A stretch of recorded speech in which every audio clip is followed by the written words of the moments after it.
Dhaka college এবং city কলেজের শিক্ষার্থীদের মধ্যকার বারবার সংঘর্ষ যেন রাজধানীবাসীর জন্য এক অনাকাঙ্ক্ষিত আতঙ্কে পরিণত হয়েছে। সাধারণ মানুষের চলাচলের সৃষ্টি হচ্ছে চরম দুর্ভোগ, আর শিক্ষা কার্যক্রমেও বড় ধরনের ব্যাঘাত পড়ছে।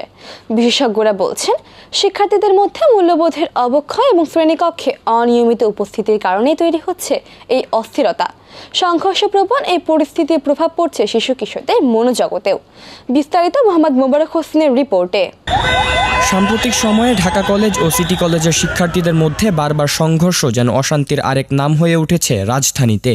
দুই কলেজের পারস্পরিক দ্বন্দ্বে হরহামেশাই জনদুর্ভোগের সৃষ্টি হচ্ছে। শিক্ষার্থীদের মধ্যে প্রভাব বিস্তার করার মানসিকতা এবং মূল্যবোধের চরম অবক্ষয়ের কারণে প্রতিনিয়তই এমন ঘটনা ঘটছে বলে মনে করছেন শিক্ষা সংশ্লিষ্টরা। শিক্ষার্থীদের মধ্যে বন্ধুত্বের ঘাটতি, তারা নিজেরা মোবাইল আসক্ত, বন্ধুত্বের যে ঘাটতি, ক্লাসরুমে যে দেখা যাচ্ছে যে যার মতো মোবাইল নিয়ে বসে আছে, বন্ধুত্বের মধ্যে যে গলা ধরে একসাথে খাবে গল্প করে সেই জিনিসটা নাই, এটি একটি। আর দ্বিতীয় হচ্ছে যে নৈতিকতার ঘাটতি, যার কারণে দেখা যাচ্ছে যে শুধু শিক্ষার্থীরা নিজেদের মধ্যে না, শিক্ষকদের সাথেও কলহে লিপ্ত হচ্ছে। বিশেষজ্ঞরা বলছেন, দিনের পর দিন শ্রেণী কার্যক্রম বন্ধ থাকায় শিক্ষার্থীদের পড়ালেখায় অপূরণীয় ঘাটতি তৈরি হচ্ছে, যার ফলে বোর্ড পরীক্ষায় অন্য শিক্ষার্থীদের তুলনায় তারা বেশ পিছিয়ে পড়তে পারে। দুটি কলেজ যখন সংঘর্ষে জড়াচ্ছে, পরীক্ষা হচ্ছে পাবলিক বোর্ডের আন্ডারে, অন্য পাবলিক বোর্ড তো এই দুটি কলেজকে কনসিডার করছে না, এটা কখনোই পূরণ হবে না এবং এই ঘাটতি নিয়ে তাদেরকে যেতে হবে। হয়তো কোনো পরীক্ষায় পাশ করে যাবে, কিন্তু তাদের কর্মজীবনে তাদেরকে এটার জন্য সাফার করতে হবে।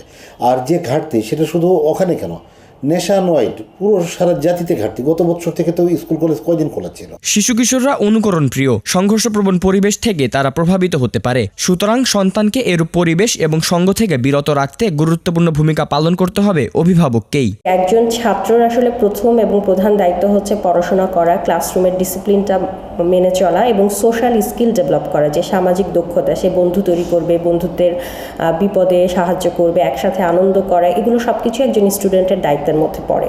তো সেগুলো সঠিকভাবে ইমপ্লিকেশন অথবা বাস্তবায়ন করার জন্য প্রথম শিক্ষাটাই কিন্তু আসে পরিবার থেকে বা অভিভাবকদের কাছ থেকে। সুতরাং পরিবার বা পারিবারিক জীবন অথবা পারিবারিক যে নিয়মকানুনটা, সেটার একটা সৌন্দর্য থাকা উচিত, অথবা হচ্ছে বাবা মার মধ্যে এমন একটা সমঝোতামূলক সম্পর্ক থাকা উচিত যেটা বাচ্চাদের উপর হচ্ছে ক্ষতিকর প্রভাব যেন না পড়ে।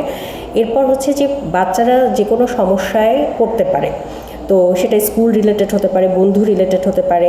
তো সেই ক্ষেত্রে প্রথম কিন্তু তারা যায় হচ্ছে ক্লাস টিচারদের কাছে। সুতরাং টিচারদেরও এখানে দায়িত্ব হচ্ছে যে পড়াশোনা বা প্রাতিষ্ঠানিক শিক্ষার পাশাপাশি নৈতিকতা শিক্ষা দেওয়া। এবং অনেক ক্ষেত্রে আমরা বলবো যে বাচ্চারা হচ্ছে কিন্তু অনুকরণ প্রিয়, সেটা একদম ছোট বাচ্চা হোক অথবা কিশোর কিশোরী বয়সে হোক। সুতরাং আমাদেরকে প্যারেন্টস হিসেবে অথবা শিক্ষকদেরকে যেরকম ব্যবহার করতে দেখেন, তারা কিন্তু সেভাবেই নিজেদেরকে গড়তে চায়। সুতরাং আমরা যদি একটা ভালো রোল মডেল হিসেবে কাজ করতে পারি, তো বাচ্চাদের জন্য অবশ্যই এটা একটা গুড লার্নিং হবে। শিক্ষার্থীদের মধ্যকার এই সমস্যা সমাধানে শিক্ষকদের অগ্রণী ভূমিকা পালন করতে হবে। একই সাথে দ্রুত শ্রেণীকক্ষে ফিরে গিয়ে পড়াশোনার প্রতি মনোযোগী হতে তাদেরকে উৎসাহিত করতে হবে।